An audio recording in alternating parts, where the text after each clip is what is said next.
Simon Sinek was recently talking about vulnerability, and he explains how to effectively use it in a way that it works for you, not against you. So here is what he had to say.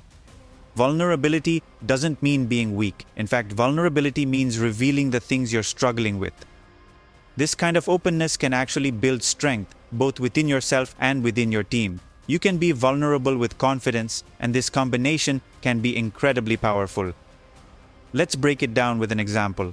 Imagine you're overwhelmed, and you say to your team, "I can't keep up. This is not going well. I can't even get through my day." Your team is going to freak out at that. It's human nature. They see their leader struggling, and it shakes their confidence. But there's a different way to communicate the same message. If instead you say, "I've got so much on my plate, it's ridiculous. Who expects me to keep up with this? It's absolute madness. I need to figure out a new solution." You're still being honest about your struggles, but you're doing it with confidence. You're owning your situation. This approach reassures your team that while things are tough, you're in control and actively seeking solutions. Being honest about your struggles has a magical impact. It goes back to that toxic positivity thing where pretending everything is fine and faking that you've got everything under control can be detrimental. When leaders project an image of having it all together all the time, their team members may feel pressured to do the same. They see their leader in perfect control and think there's something wrong with them if they don't feel the same way. This can destroy their self-worth and lead to a breakdown in communication and trust.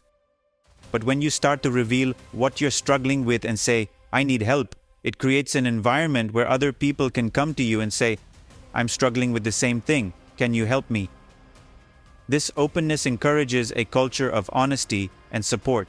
That's what we want. We want people to tell us where they're struggling so we can help them. He says personally, he practices this regularly. If he's really underwater, he'll just come out and say it on a team call. He might say, "Hey folks, please be patient with me. I am so behind and not reliable right now. If you ask me to do something, odds are high that I'm going to let you down. In the short term, I need you to either find another solution or be more realistic about when I can get back to you. A 3-day deadline has to be more like a 1-week deadline, for example. I just need some help to get myself above water again." This kind of honesty doesn't just alleviate the stress, it fosters an environment where the team feels comfortable sharing their own struggles. The amazing thing is, now his team does the same with him. They feel safe to say when they're overwhelmed or need help, and that's exactly what he wants. If he keeps his struggles a secret, they'll keep theirs a secret too. When secrets build up, things start to break and crumble, and those problems become much worse. This openness helps prevent small issues from growing into large, unmanageable problems. Even well-intentioned leaders who say, "My door is always open, come to me with your problems, I'm here to support you," need to model that behavior themselves. If they don't, it's just words. Your actions as a leader set the tone for your team. When you demonstrate that it's okay to struggle and ask for help, you empower your team to do the same. They see that vulnerability isn't a weakness but a part of the process towards finding solutions and growing stronger together. This approach builds a resilient team. When everyone feels safe to express their difficulties and seek help, the team can address issues head-on. This leads to better problem-solving and a more supportive, cohesive environment.